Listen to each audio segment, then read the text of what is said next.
Hi artists, welcome to the Learning Art class for the week. This week we are going to create forced perspective photography. That means we are going to show perspective, how close or far something is in a photo that we will take with our Chromebook.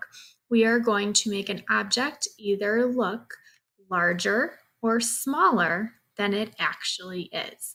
This is a type of photography that tricks your eye into thinking that you see something different than it actually is.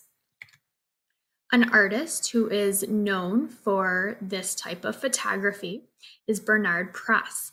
He uses found objects he finds around his home, just as you will do, to create his forced perspectives, the way he sees things.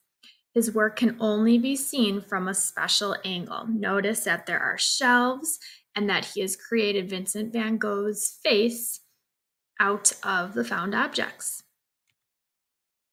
Here is another artist, Pajek, who draws on his window using a dry erase marker and then uses perspective to photograph this drawing at a special angle to make the drawing look like it is interacting with the environment. So no, this person is not actually swinging on the tree.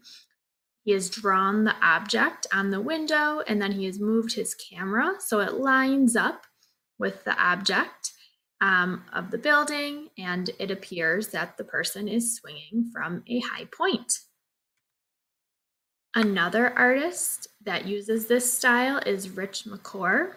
He cuts out pieces of paper to create his perspective. So here you see the bicycle cutout, and on the front wheel is a Ferris wheel that he has lined up to create his photography.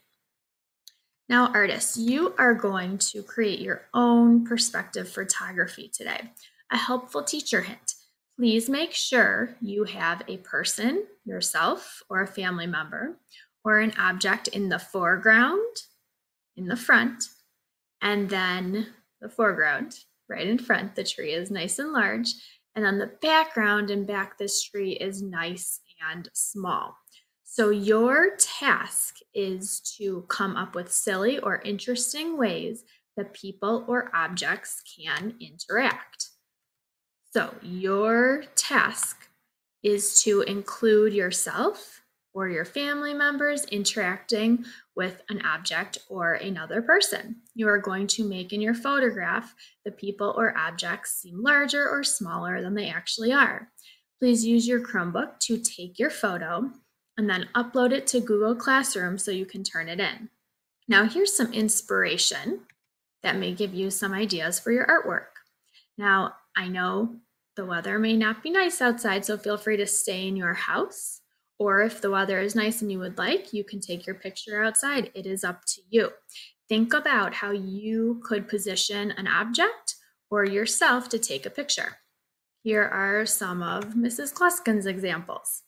I am sitting close to the computer and then I've interacted with Violet and it almost appears that she is sitting in my hand. Now, of course, she is not really doing that. Mr. Gluskin is hiding behind the staircase and it appears that she is sitting there. I've lined my hand up so it looks like she is sitting there. Please always be safe. Please make sure you have permission before you take your photographs. Here's a photograph I was able to take by myself with an object. I propped up my Winnie the Pooh creature and then I positioned myself close in the foreground. Winnie the Pooh is in the background and I'm reaching my hand back with the honeycomb and the honey so it looks like Winnie the Pooh is eating.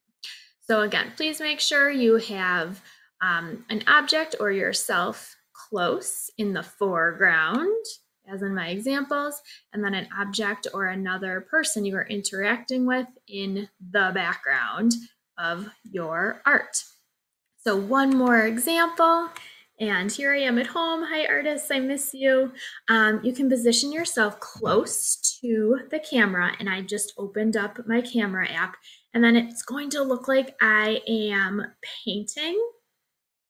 So I can position my arm. You may have to go ahead and experiment with how you would like to have your photograph shown.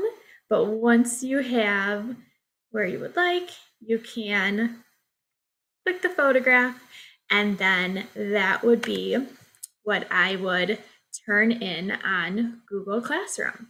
So artists, I hope you had a fun time seeing some examples, and I hope you enjoy creating your forced photography. I'm excited to see what you create.